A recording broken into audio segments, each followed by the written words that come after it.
Hello everyone, this is Defense Politics Asia, and this is going to be, I think, probably a long video.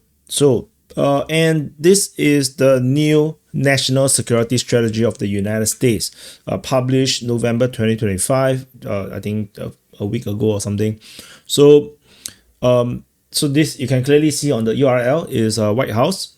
It is a White House, and clearly they are using WordPress, no, because this is the WordPress URL, which is the setup, which is interesting. Like, glad to know that WordPress actually the White House actually used WordPress. So anyway, so I have not read this at all. I did see some tweets, talking about this, talking some clips, but I do not know the real full details. I know there is some major things regarding, like, pivoting away from Europe, sort of things. And so this is going to be the first reaction. I'm going to read this for the first time and I'm going to react live. I'm not doing this live because I want to keep it shorter, because live stream is different. Live stream, I need to engage with the live chat. So let's go. So President of the United States, the seal. Okay, so my fellow Americans. So I guess this is Donald Trump. So 9 months. I'm not going to read every single word. Like, no, this is not like a narration video. I'm going to go through and see what it's talking about. So the United States brink of catastrophe and destruction, 4 years of weakness, extremism, deadly failures. So Trump have moved with agency and historic speed to restore American strength and bring peace to stability in the world. And I actually agree. United States under Biden is horrifically destructive to United States, and not just to United States but to the geopolitical system around the world. And when Trump became president, the world has been so destabilized, especially due to the Ukraine war. A lot of war was brewing, and Trump has done whatever he could through threat of sanctions, threat of tariff, and an incentive of doing business together, investment in their countries, and to get all these wars to stop. Like, it's true. And I think for this country, they realize that it's more profitable to just do business than to fight a war. So that actually ended a lot of the wars. So credit where credit is due.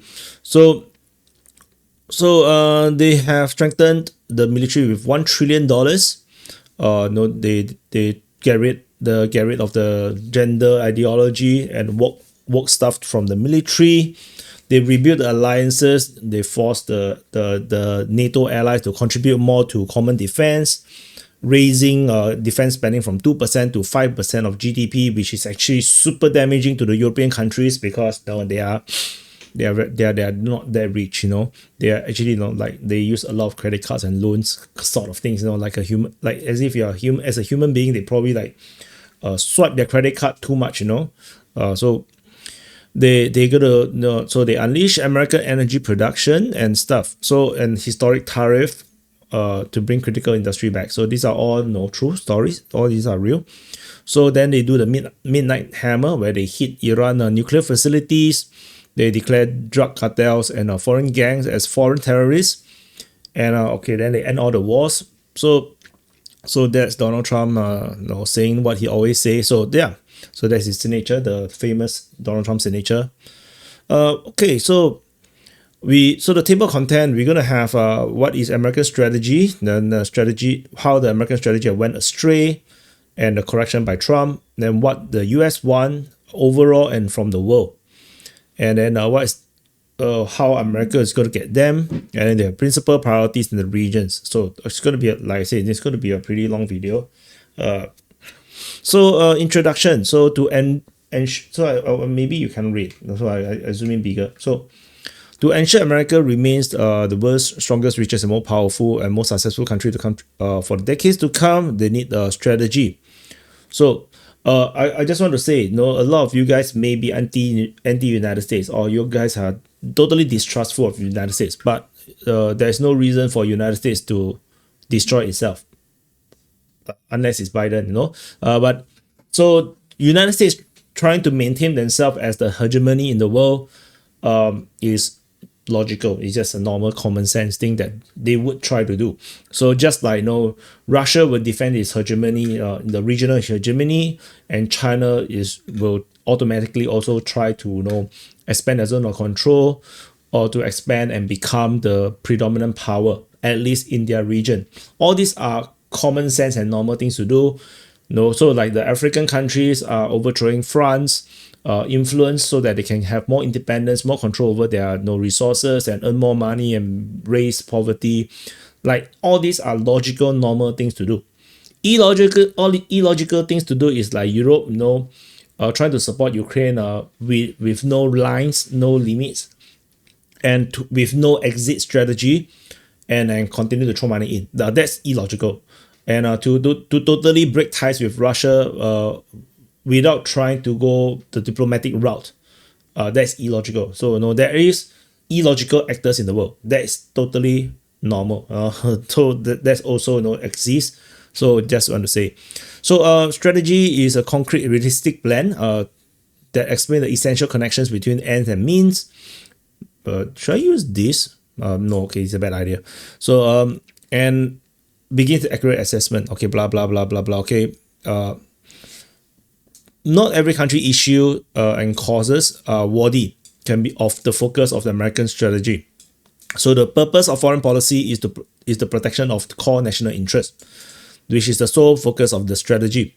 So American strategy since the end of Cold War has fallen short. There have been a laundry list of wish, desires, and desired end state, but not clearly define what they want, which is true. Since the end of Cold War, United States has been very misguided, and they have caused a lot of sufferings and death all around the world, which is why United States became so hated. So which is, like I say, also understandable. So the American elites, the foreign policy elites, convinced themselves that the permanent American dominance of the entire world was the best interest of their country.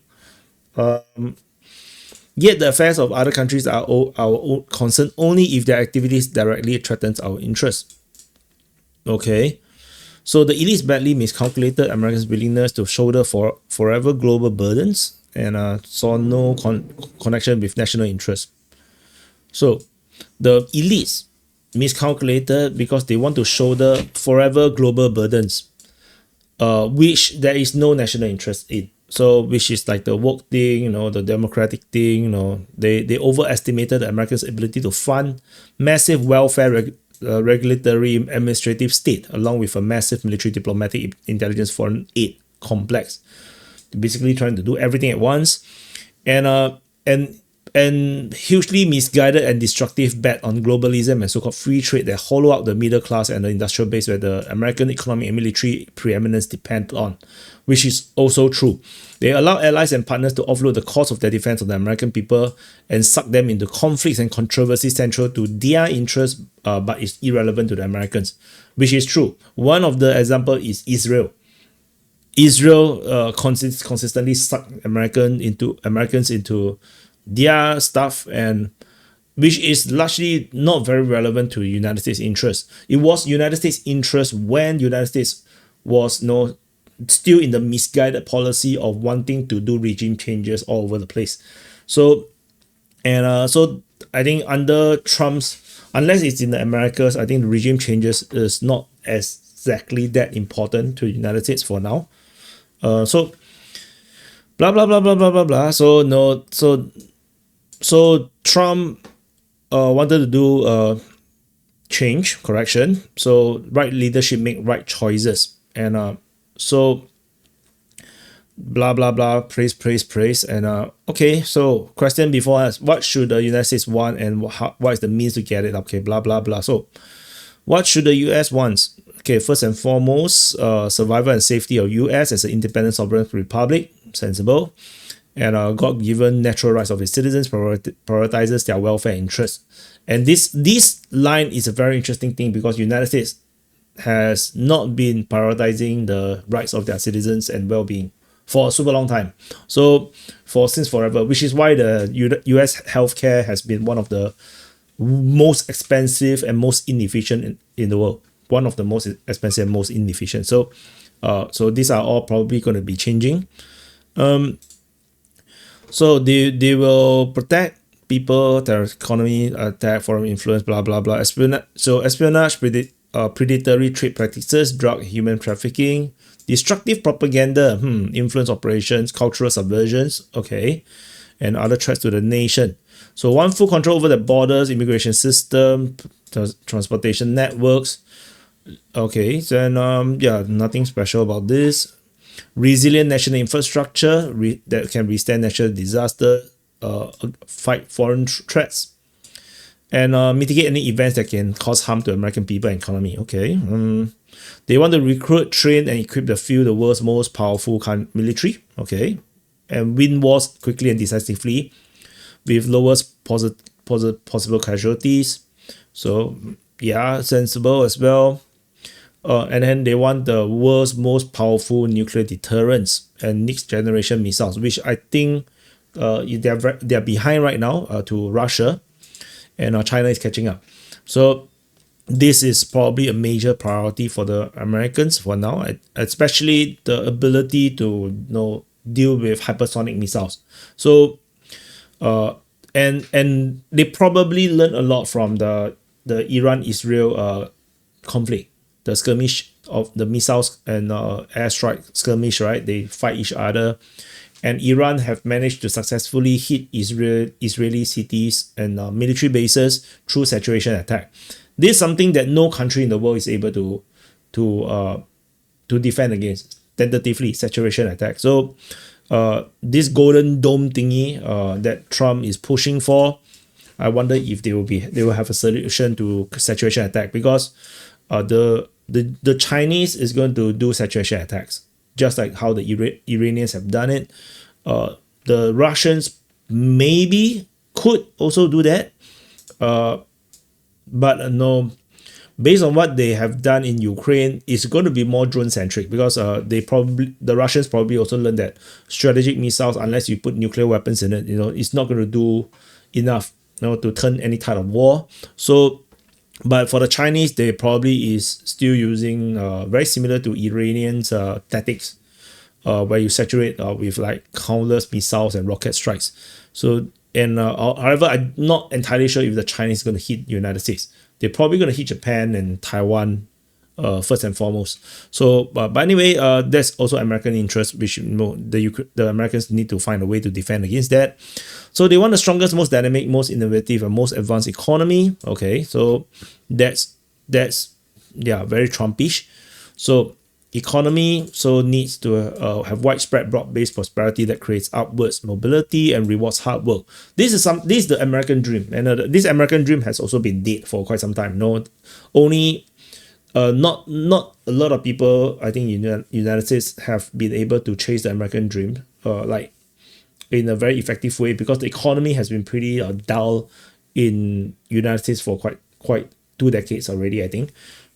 Especially since the subprime crisis, at the end of the George W. Bush era. So, and then the Obama years was like, was very hard for the American people. So yeah, it makes sense. So let's see. So they want the world's most robust industrial base.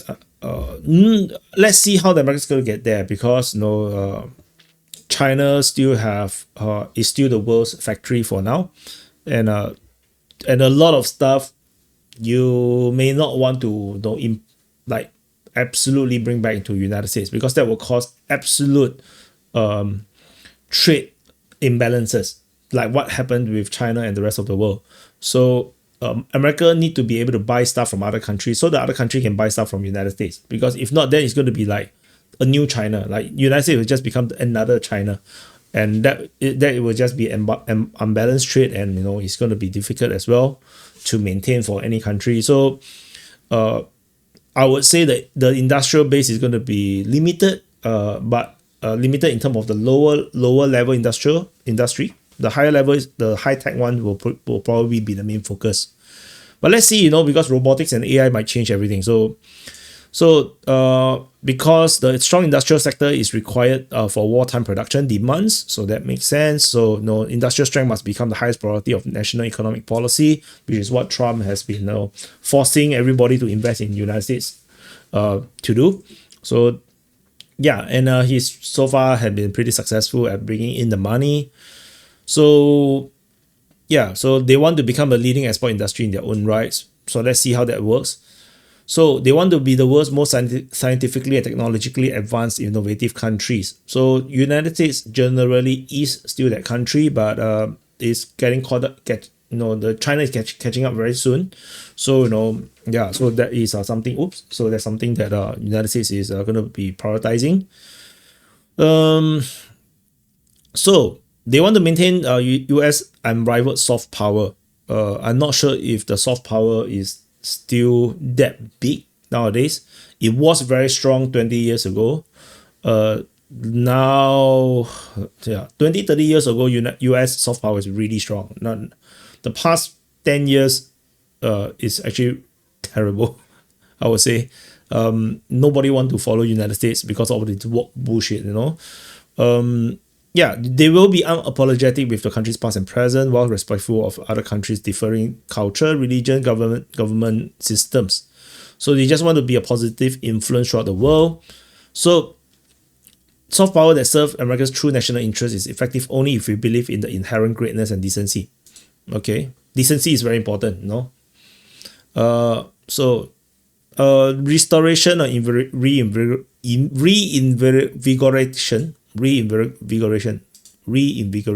reinvigoration of American spiritual and cultural health. Okay, yeah, which is also was also dying due to the woke culture. So long-term security is impossible, and I think at least for the United States side, I think it's a positive because they are already caught on about this problem, and they're actively changing it. In Europe, that's where you see the main problem, where the woke culture is still very strong, and then this political correctness and everything is still destroying those respective European countries. Only the Eastern Europeans like Hungary, Poland has been strong against this kind of woke nonsense, and they are strong. Their countries are generally stronger for it. So they want America that cherishes its glorious past and heroes, look forward to as a golden age. People are proud, happy, optimistic to leave the country to the next generation better than they found it. So that's a good thing to do, logical. And big satisfaction to know their work is essential to the prosperity of the country. Okay, yeah. And they need to have a growing number of strong traditional families that raise healthy children. Okay, that what every country wants, but most countries is failing right now. So, wow, how many pages more to go? Oh my God, we are at page 9 of 33. This video is going to be like 1 hour long. So, so what they want from the world? Okay, so core policy, what they want to ensure Western Hemisphere to be stable and well governed enough to prevent and discourage mass migration to USA. So they want governments to cooperate with United States against terrorists, narco-terrorists, cartels, and transnational criminal organizations. Makes sense. Free of hostile foreign incursion and ownership of key assets, and that supports critical supply chain. Okay, so they will exert a Trump corollary to the Monroe Doctrine. So I'm not sure what the hell is this means. What is a Trump corollary? Oops. Whoa. I accidentally dragged. So yeah, so generally they will be enforcing the Monroe Doctrine, which means that United States will be the regional hegemony in the region, in the American continents. So yeah, so that basically basically confirmed our suspicion, right? That Trump administration's actions in the Central America has been consistent, that they're going to reinforce the Monroe Doctrine again. So that's happening. So they're going to halt and reverse ongoing damage that foreign actors inflict on the American economy while keeping the Indo-Pacific free and open. Indo-Pacific refers to my side of the world in East Asia and Southeast Asia. So, and to preserve freedom of navigation on all crucial sea lanes. So that's good. So they want to support the allies to preserve the freedom and security of Europe while restoring Europe's civilizational self-confidence and Western identity. So which means they want Europe to stop being woke. So they want to prevent an adversary power from dominating Middle East, oil and gas supply, and choke point which they passed, avoiding forever wars. So this is interesting. It could refer to Iran. It could also refer to China. So we shall see what this means. And they want to ensure US standards and technology to drive the world forward. So these are core vital national interests. Okay, this is very straightforward. So generally what they want is Monroe Doctrine. So the American side of the world, the Americans, North, South, Central America will be under American, heavy American influence and control. No foreign powers have a base there. That's the aim. And then it seems that, and then they want Europe to become stronger and stop being woke, and also to prevent Middle East from falling into Iranian or Chinese hands or control. Although they did talk about Indo-Pacific, which also means that they're going to keep the South China Sea open, which is probably referring to China on this. So it's very straightforward. I think this have been pretty consistent to what my understanding of the American foreign policy is. So at least under Trump. So what is the means to get there? So they want a nimble political system. They want to generate wealth. They can invest in strategic interests, provide leverage of countries that want to access the market. They want to have leading financial system and capital markets. They want to keep the dollar global currency, a global reserve currency status. They want the most advanced, even innovative and profitable technology sector, which I think they will be able to be successful, because I think the US tech is still irreplaceable right now, for now. So most powerful military, of course, broad network of alliances and treaty allies and partners in the world's most strategically important regions. And I think this is expanding. So some may think that the European side is weakening, but that's really up to the Europeans to decide. But if you look at the Middle East, you can see Qatar and Saudi Arabia has become the new reliable allies for United States. So the Middle East is not just going to be Israel and a lot of countries that now is under the American protectorate, but now you're going to have Qatar and Saudi Arabia as worthy military allies. So that is happening. In the East Asia side, it's still going to be Philippines, Japan, and South Korea as the main ones, because the rest of Southeast Asia actually is not really allies. Partners, yes, with United States, but allies, not really. Like, not even Singapore is an ally of United States. So this is very important to note. A lot of people like to dot Singapore as like a military base, US military base. There's no US military bases in Singapore. There's a British military base in Singapore, which is actually a maintenance base in the northern part of Singapore, where the old naval base is, the original Singapore naval base during World War II. That location in Sembawang. There is no US military base in Singapore. They do use Singapore military's bases for logistics and resupply and all these things. So, but they base in our base, but it's not their base. It's not American base. So it's just like Singapore we have a squadron or two in United States in the US, one of the US Air Force base, which Qatar is now also joining. That doesn't make that base a Singapore base. I hope you understand what that means. Is having a squadron there doesn't make it our base. So having the Americans come to resupply doesn't make it their base. It's still it's still Singaporean base. So they want a geography with abundant natural resources and no competing powers physically dominant in their hemisphere, which is the Monroe Doctrine. And there's no risk of military invasion and other great powers separated by vast oceans. So, which means all the countries in the American continents must play ball with the United States. So that's basically it, and that's what the Venezuelan crisis seems to be all about. So unmatched soft power and cultural influence. This is weakening. Because of all this woke nonsense. Like the games are unplayable, Disney is nonsensical, Star Wars is destroyed, Marvel is destroyed. This there's a lot of things they need to do. The Trump administration need to do to reverse this destruction of soft power. They really need to reboot the Star Wars sequel. The Star Wars sequel is like horrible, man. No Mary Janes, please. No, yeah, and make the story more complicated. It's just too simplistic. Anyway, and courage, willpower, and patriotism of the American people. This one, no, this is soft power within. So, anyway, reinstill culture of competence, rooting out DEI. So that's good, and other discriminatory and anti-competition practices. So yeah, that's important. Unleash enormous energy production capacity, fuel growth, bolster middle class. Yeah, so they're going to build more power plants, that's for sure. And they also empower the tech companies to do their own power plants, including nuclear power plants. So that's going to be interesting for United States.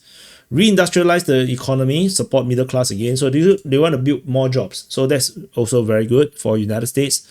Return economic freedom to the people through historic tax cut. In fact, I think now Trump is flirting with the idea of eliminating income tax altogether and replacing it with the tariff, the import tariff. That's going to be interesting to watch whether he's going to be successful or not. There is people may I have thought about it. It's not just if you don't do income tax, then where is he going to get the revenue?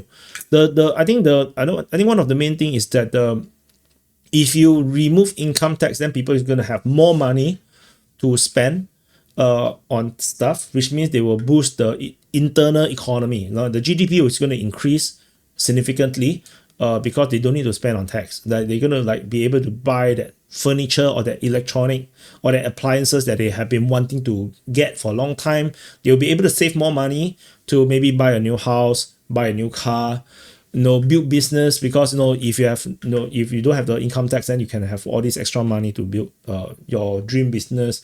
I think it's a very, very positive thing. Of course, how are they going to balance it with the debt interest and everything? That's up to Trump. But it looks like they're going for some very drastic change, and I think it's very exciting to watch. Either very exciting to watch them succeed or very exciting to watch them fail. Either way is exciting. So that's interesting, because I think all the economists in the world is going to be excited to see how this plays out, because economics as a field is actually not that old. It's maybe 100 years academically. So a lot of things are very theoretical. That's why they did there's communism, right? Communism is also experiment, right? That they have this this ideology or this idea of how the economics should work with social contracts, which then fail. They realize that it's just not doable. So a lot of the economic theories cannot be enforced or tried, like universal basic income. It was tried during the COVID, and nobody talks about it anymore now. Nobody talks about universal basic income in the way how it was spoke about before COVID. COVID have proved that it's a failure. So it can only now the universal basic income is only mentioned in the idea where AI and robotics take over a lot of jobs and make everything so cheap that to the point where everybody is going to be able to get whatever they want, with very minimal spending. So this is then you're gonna have a universal basic income that makes sense. So but in COVID era, it don't make sense. Our current economics just cannot support a universal basic income. So that's interesting. Invest in emerging technologies and basic science to ensure prosperity, competitive advantage. So this is something that I think United States has been not doing very well. They have been wasting so much money because so much corruption had happened. They throw billions and billions of dollars into investment, into technology research, and nothing comes out of it. It's just a scam for the researchers to just pay themselves salary, and nothing gets created. So that is one of these things that caused the decline of the United States as well.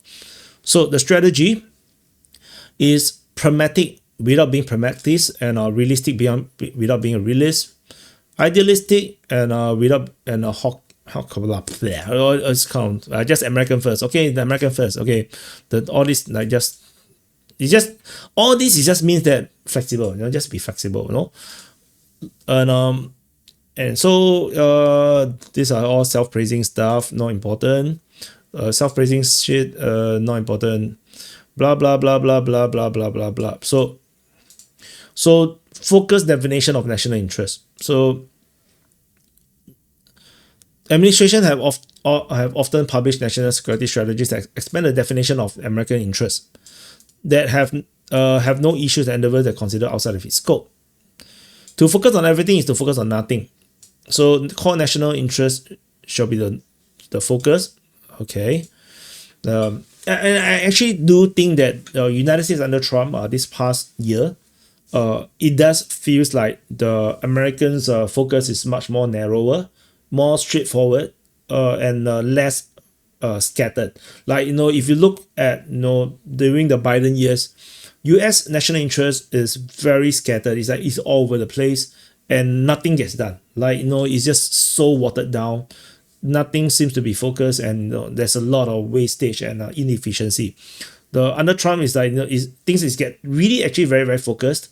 It's very concentrated, like, in every field, like in economics and trade. That's like very focused because like everybody, the whole world must follow this tariff regime. Everybody must follow it. So it's very narrow and straightforward. And if you don't play ball, then they hit you with tariff. If you play ball, they'll talk to you and they'll try to invest in you. So that's one example. So that's and then the border crisis. Similarly, eliminate all the illegal immigrants. Just focus on legal immigrants.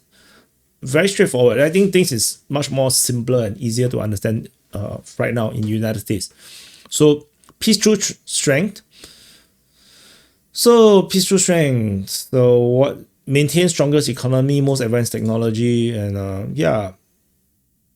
So they didn't write the military, but having a stretched, powerful military also deters anyone who try to play games with United States.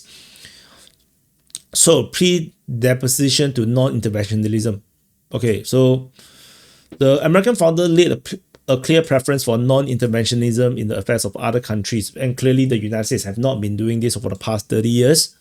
So, and all human beings possess God-given natural equal rights. All nations are entitled by the law of nature and nature's God, and separate equal station and respect to one another. So for countries with interests as numerous and diverse as the United States, rigid adherence to non-interventionism is not possible.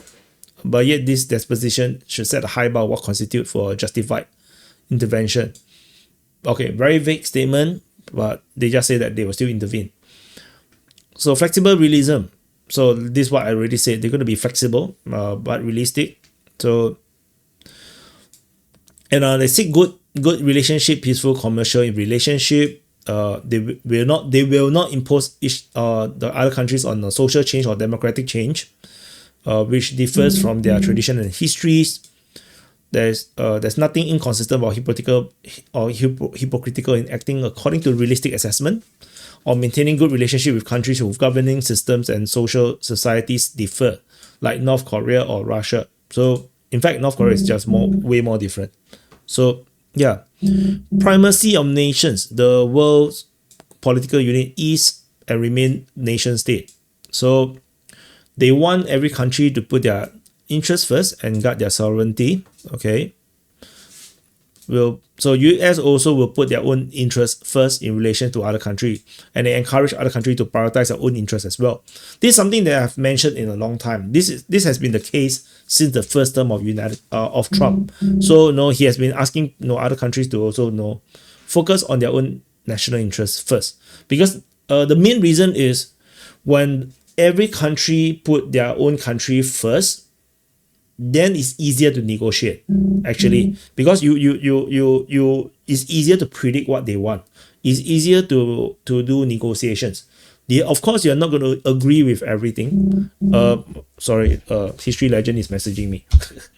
But so I mean, it's easy. It's easier to negotiate. You know what they want. You know what is their interest, and then you find common ground. You're not going to agree with everything, but it's easier to negotiate that way. But if countries do not put their own interests first, like what happened with the Ukraine war, where the Europeans are destroying their own economy to perpetrate a war that has nothing to do with them, generally speaking, then that makes it very hard to negotiate with them, because you cannot entice them to do something for their own good. It's just not possible. So this is what the miscalculation of Putin was, when Putin tried to do his best to build this relationship with the various European countries, particularly Germany, and in the end, the miscalculation is that the European countries are willing to destroy themselves to support Ukraine, to fight Russia, and that makes it really difficult to do foreign policy. So this is what the US ideas is this. What Trump is saying, or the Trump administration is saying, is that countries need to focus on themselves first, prioritize their own national interests. So that's what. So US will protect their own sovereignty. Okay, so and that includes free speech right, lobbying, influence operation. So normal. Balance of power. US will not allow any nation to become so dominant that it will threaten their interests. They will work with allies and partners to maintain global and regional power balances to prevent the emergence of dominant adversaries, which is referring to China. There's no other countries that can do that, not even Russia actually, because Russia there's already a balance because of Europe, right?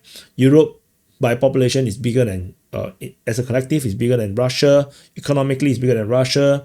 So there is already that balance. But in China's case, China is getting stronger and stronger, and they have grown to the point where there is actually a unbalance of power in the East Asia, Southeast Asia area, where the whole region combined together may not necessarily be able to defeat China, that kind of thing. So the United States need to be there to even do the balancing. So the US reject the ill-fated concept of global domination for itself. We must prevent the global, in some cases regional, domination of others. This doesn't mean wasting blood and treasure to curtail the influence of all the world's great middle powers. Outsized influence of larger, richer, stronger countries is a timeless truth of international relationship.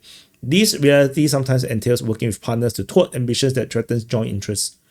So this is a very vague way to say that they recognize there will be rising powers, but that doesn't mean that the rising power can threaten US interests. So that's still pointing to China. So this is a very China-centric paragraph. So pro-American workers, so that speaks for itself. Fairness, so they insist that they want to be treated fairly by other countries. There will no longer be free riding and trade imbalances, predatory economic practices, and imposition on United States. So they want the allies to be rich and capable. So, and the allies see that in their interest that US also remains rich and capable. So yeah, so this is something that is going to be very, very difficult for a lot of countries to balance. Let's see how this goes. US will be the only one that is able to really enforce this sort of things. So competence and merit. Competence merit is just meritocracy within the United States. I think there's nothing special about all these things. They will be opening up the labor market to find global talents that can they cannot use meritocracy to use as justification open labor market. Okay, so Americans might come first, so they will still American come first regardless. Okay, so okay, this is a bit different from what they're doing in practice, because in practice they are opening their labor market to global talents, but really good talents. That's the plan. So this doesn't gel entirely. Mass migration is over. Okay, so yeah, this speaks for itself. Protection of core interests and liberties. Okay, so the government have powers, but the powers cannot be abused. be it for de-radicalization or protecting democracy or other pretexts. So powers need to be held accountable. Free speech, freedom of religion, conscience, right to choose cannot be infringed. And countries that share and say they share these principles, US will advocate strongly that they be upheld as well. And they will oppose elite-driven anti-democratic restriction on the core liberties in Europe, Anglosphere, or the rest of the democratic world, especially among allies. So this basically is talking about Europe. Like they're going to intervene into European politics and cultural stuff. So this which means the United States is going to put more and more pressure on Europe. That's for sure. I think it's for the good of Europe as well. I think the woke culture thing is just terrible. It's destructive. Like you can live your life however you want, but you don't have to impose it on other people. So that's the problem with woke culture. They want to impose their own ideology on other people, and that is not good. So burden sharing, burden shifting. So they count their allies and partners to assume primary responsibility for their regions and contribute more to collective defense. And I think this is the reason why Japan has opened up its stance much more publicly regarding China. I think they are reacting to Trump's demands that Japan do more for the East Asia region. And I think that is the reason why Japan has become way more vocal regarding China, because I think that's what United States demand them to do.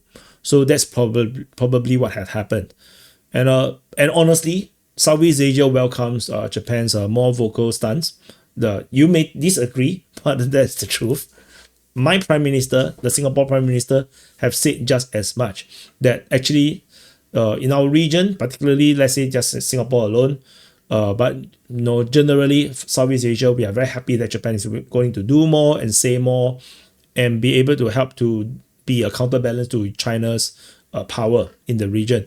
And we need that, because the only way to maintain peace is a balance of power. And with Japan willingly put their head out, means that more countries will be feeling more secure and more willing to counter the balance of China, where they are becoming a bit aggressive. From our point of view, you may disagree because you don't live here, but if you live here, you will actually feel it. But not too bad for the Americans. No, you guys are going to be controlled by the Americans. No, so by the United States. So NATO 5%, blah blah blah. So this is US will be ready to help potentially through more favorable state treatment on commercial matters, technology sharing, and defense procurement.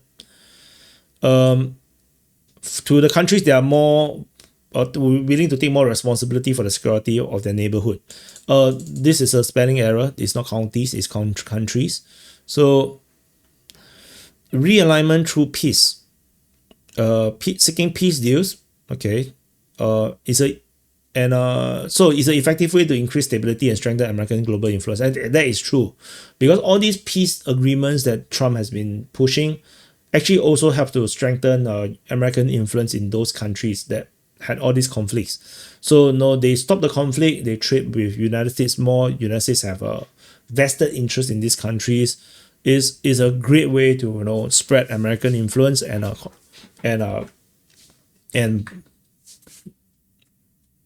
weight in those areas. So that's very interesting. So and the new friends were made, and long-lasting conflicts. Life says this is actually all very, very good. This is all very, very good. Some may disagree. They don't like. They think that it's fake or whatnot. But I think personally, better than them fighting, right? So better than them fighting and people dying. Economic security. So balanced trade. So this I already spoke a lot about balanced trade things. So I reported on the trade war stuff. So this is it is what it is. Securing access to critical supply chain and minerals. So they must resecure their independent and reliable access to goods to defend their way of life. Expanding American access to critical materials and while countering predatory economic practices, which is referring to China. So the United States must not be dependent on outside power for core components from raw materials to parts and finished products. So the Intel will monitor key supply chains and technological advances around the world. So this is actually already happening. If you pay attention, United States has been signing a lot of trade agreements and investment agreements, material, mining agreements with all the countries around the world to secure access to rare metals and all these things. Reindustrialization, reshore, reindustrialize, attract investment. Okay, so yeah, we have spoke about this a lot already. So reviving defense industrial base. So national mobilization to innovate power defenses at low cost. This is super important, at low cost, because US weaponry has been too expensive. To produce most capable and most modern system ammunition at scale, reshore defense supply chain. Okay. Yeah, ranging from low-cost weapons that can defeat most adversaries up to the most capable high-end systems for a conflict with a sophisticated enemy, which is referring to Russia and China. So, yeah, this is a very important thing.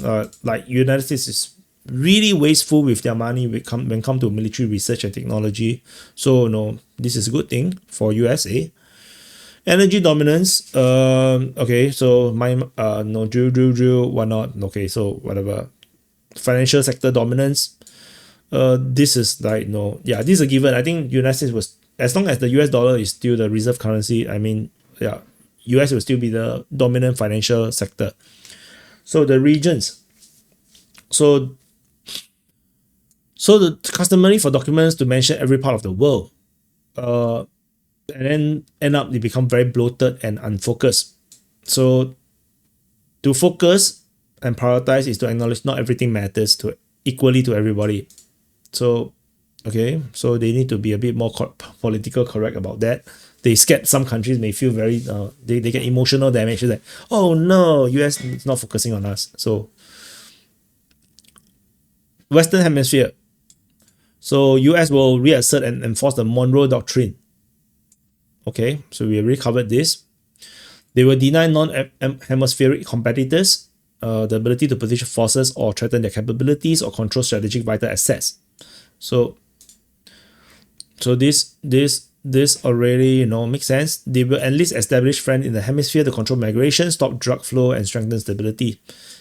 Yeah, so this is unavoidable, and no one can stop the United States from enforcing. Just like Venezuela, they will have to play ball, or bad things is going to happen. And unfortunately, that's the reality of the world. So and this is actually very similar to the situation in Southeast Asia and East Asia, where we have a very powerful China in our region. But the difference is that there is, if United States is the China in the Americas, there is no America elsewhere to counter the America in the Americans. I'm not sure if you get what I mean. So that is just a reality of things. So, and the United States will prevent the formation of a new America that will counter America's influence in the Americas. So that America will not become the China of the Americas. After 48 minutes, this video is so long. Not sure if you're gonna get confused by what I said. So let's see. I know some of you guys may be driving or working while listening. So hope you like my voice. Or if you watch to this point and you don't like my voice, that's actually quite crazy. Anyway, so basically they'll reconsider military presence in the Western Hemisphere. Readjustment of global military presence to address urgent threats. Okay. A more suitable coast guard and naval presence to control sea lanes, to thwart illegal and unwanted immigration, reduce human and drug trafficking, and control key transit routes in a crisis. Okay, target deployment to secure border, defeat cartels. Okay, use of lethal force to replace failed law enforcement only strategy. Yeah, so which is this part is the part where they keep showing off them destroying those speedboats, those alleged drug trafficking speedboats. They basically just destroy them. And I think this is actually the way to defend a border, unfortunately. Because if you If you just use the law only, then sometimes it get weaponized. Law get weaponized. Yeah. So US will prioritize commercial diplomacy to strengthen economy and industry using tariff and reciprocal trade agreements as powerful tools. Okay, blah blah blah. The goal is for partner nations to build up their domestic economies, while an economically stronger and more sophisticated Western Hemisphere will become an increasingly attractive market for American commerce and investment. So they want the respective countries to become stronger economically so that they can trade better. Let's see how that's going to work out. Because United States may feel threatened, with competitors. So this is not going to be easy. So they want to expand the partnership with the countries. Okay. So what else? Let me see. Preeminent. Blah blah blah blah blah blah blah blah blah blah blah. So all these are things. So US have achieved success in rolling back outside influence by demonstrating with specificity how much hidden costs in espionage, cybersecurity, debt traps, and other ineligible low-cost foreign assistance. This is actually pointing at China. So okay. So what else do I see? Let me see. Let's scan through. I think these are all not very detailed. Not very important. So all these. Let me see.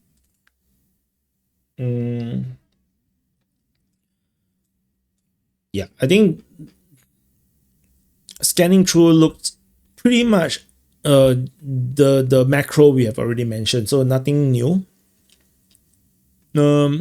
Asia. So let's look at Asia, which I'm interested in because in defense politics, Asia, right? So Trump has reversed 3 decades of mistaken assumption of China. So by opening the market to China, encourage American business to invest in China and outsourcing manufacturing to China, would facilitate China into the rule-based international order. It did not happen. China became rich and powerful. And that is also true. That's exactly what had happened. So Indo-Pacific have half of the world GDP, and based on PPP, and one third of the nominal GDP. So it's going to grow for sure. So they want to compete in this region. So United States want to compete. So they have signed major agreements, and so what else? So blah blah blah blah blah. Ultimate stake. So economics.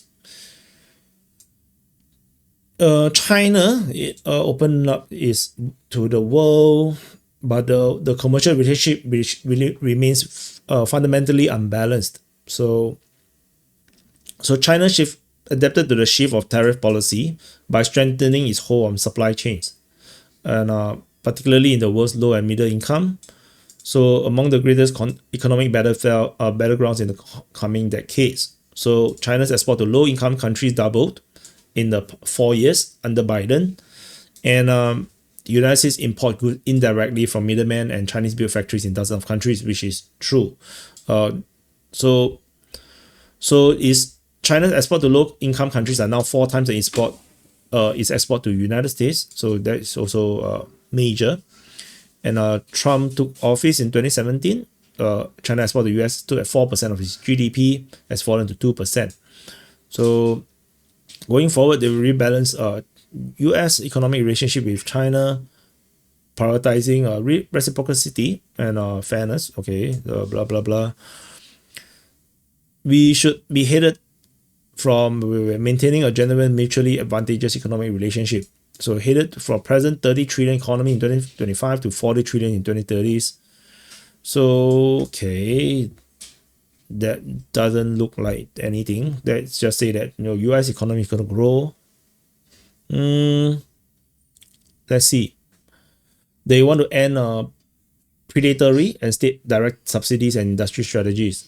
This is going to be very difficult because countries have incentive to to support its own economy. Unfair trading practices, job destruction, and deindustrialization. but this is United States based, right? So grand scale intellectual property theft. This is an industrial espionage. This is actually pointing to China.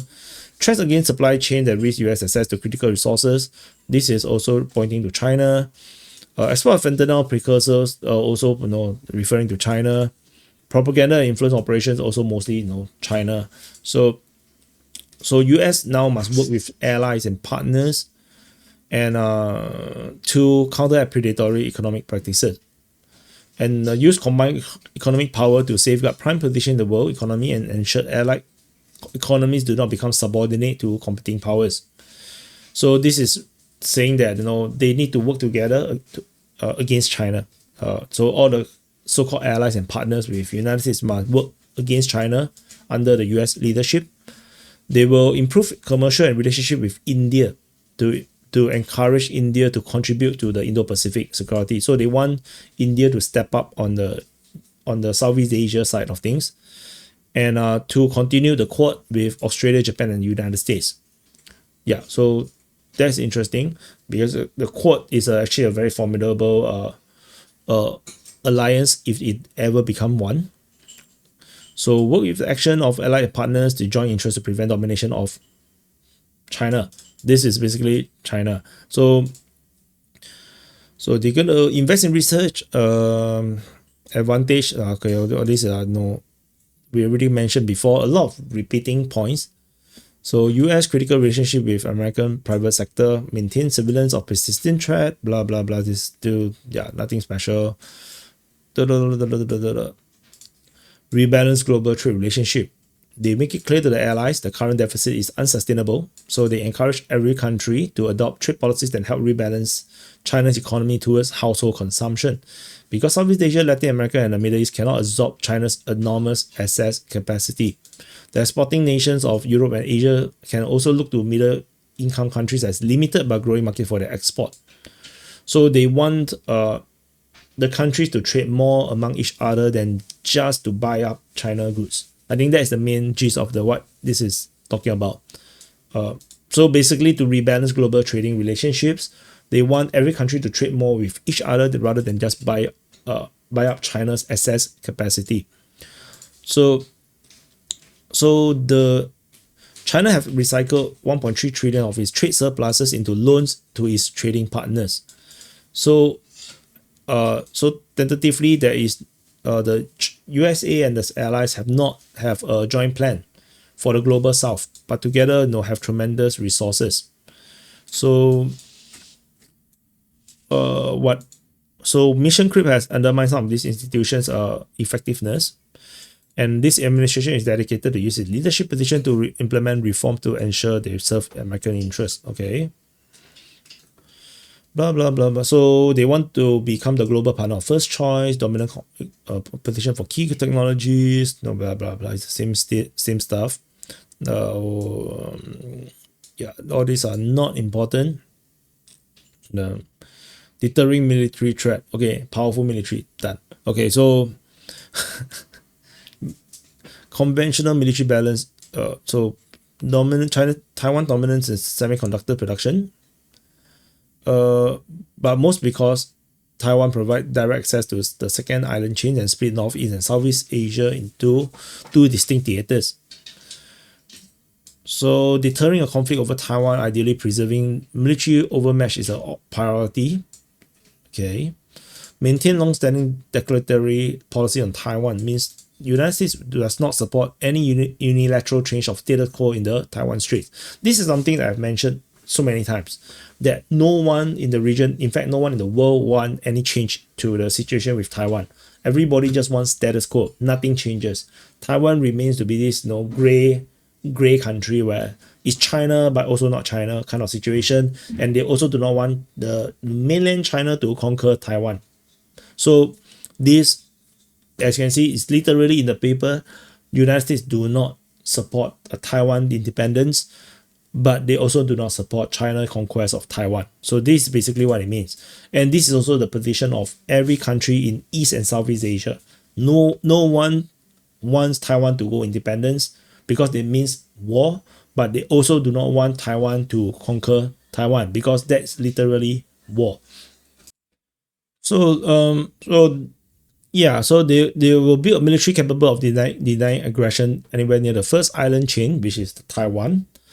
And the American military cannot do this alone. So the allies must step up. This is what I meant by the Japan needing to step up on this, which is why they are doing more. They are saying more, and China is very unhappy about it, because if every country in East and Southeast Asia step up, everybody declared that they will fight China if they try to attack Taiwan. China basically have zero options of attacking Taiwan, because they can't be fighting the whole world. Because once Southeast Asia and East Asia all say that they will defend Taiwan, then it's literally not an option for China anymore to militarily take Taiwan. Like, that is just the reality. Fighting it will become a world war, and that will not be profitable for China. Like, it's not worth starting a world war over Taiwan. That is the key point. No, it doesn't matter what people think. Like, if you're pro-China, if you think that Taiwan is Chinese territory, yes, it's Chinese territory. It's Republic of China territory. It's just not People's Republic of China territory. So the thing is, it's not worth starting a world war to conquer Taiwan. There is no benefit to hold Taiwan. Taiwan generally is a military thing. To hold Taiwan for mainland China is just a military geopolitical posture. It does not bring them more money. It does not bring them better relationship or anything. It's just not so positive at all. So to make the cost as high as possible means war is more unlikely. So that's the main thing. And that's the whole point of NATO. NATO basically makes it impossible. The whole concept of NATO is to make it very, very expensive to fight any of these countries that is part of the NATO alliance. That's simply it. So it doesn't necessarily mean that all of NATO will fight the war. But the thing is that the potential cost is so high that nobody want to try. So that's the main thing. So anyway, so yeah, so the diplomatic effort should focus on pressing the first island chain allies and partners to allow US military greater access to their ports and facilities. This is what I mean by access to ports and facilities. This is what Singapore offers to the United States. It's not US bases. It's just US military uses the facilities to spend more on their own defense, and more importantly invest in capability to deter aggression, which is still pointing to China. So interlink maritime security issues along with first island chain, while reinforcing US and allies' capacity to deny any attempts to seize Taiwan or achieve a balance of power so unfavorable to US that make defending the island impossible. So, which means this statement, this paragraph basically put it clearly that United States will defend Taiwan, and they will prevent any countries from falling into Chinese influence. So that's the main idea of this. The potential for any competition to control South China Sea, hostile power to impose a toll system on the world, blah blah blah blah blah blah. Okay, so same thing. And this sort of things happening, Southeast Asia will enter war. So China cannot impose a toll system on South China Sea. So this will basically cause China to be in direct conflict with Southeast Asia. Like, all the countries will basically become hostile with China. So this is not doable for China. So yeah. So yeah, I think it's said enough. So given that Trump's insistence on burden sharing from Japan and South Korea, they urge the countries to increase defense spending. So they will urge South Korea and Japan to spend more. So that's one thing. And they will also harden and strengthen their military presence in the Western Pacific. And dealings with Taiwan and Australia determine rhetoric and increase defense spending. Okay, so I think that basically covers everything. So promoting European greatness. So this one is on Europe. I think we are very close to finishing. This video is now super long. So basically they say the Europeans' problem is way worse than just not spending more or having a bigger economy. So they say Europe has been losing GDP, and there's way too many national and transnational regulations that undermines creativity and industrialness. So the bigger issue is the activities of the EU and other transnational bodies that undermine political liberty, sovereignty, migration policies, which is true, and creating strife, censorship of free speech, suppression of political opposition, and cratering birth rate and loss of national identities and self-confidence. This is true as well. So this is the collapse of the decline of Europe. So if the trend continues, the Europe will be unrecognizable in 20 years. So many of these nations are doubling down on their present path. So they want Europe to remain European. So I'm not sure how they're going to do this. This is going to be difficult, to force the Europeans to change. So the lack of self-confidence is most evident with Europe's relationship with Russia. So they have significant hard power advantage over Russia, except nuclear weapon. And then, what is this? The relationship with Russia is now gone. They say they see Russia as an existential threat. This don't gel. I would say it's more like it's more like the Europeans have a very poor foreign policy rather than that caused the war. So anyway, moving on. So negotiate an expeditious cessation of hostility in Ukraine, stabilize European economies, prevent unintended escalation or expansion of the war, reach the established strategic abilities with Russia, enable post-hostility reconstruction of Ukraine, and the survival as a viable state. Okay, so that's all good. So they talk about how the German chemical companies are building some of the world's largest processing plant in China using Russian gas they cannot obtain at home. So, and then the Europeans are holding unrealistic expectations for the war, perched on unstable minority governments. So, large majority want peace, but yet the desire does not translate to policy, and because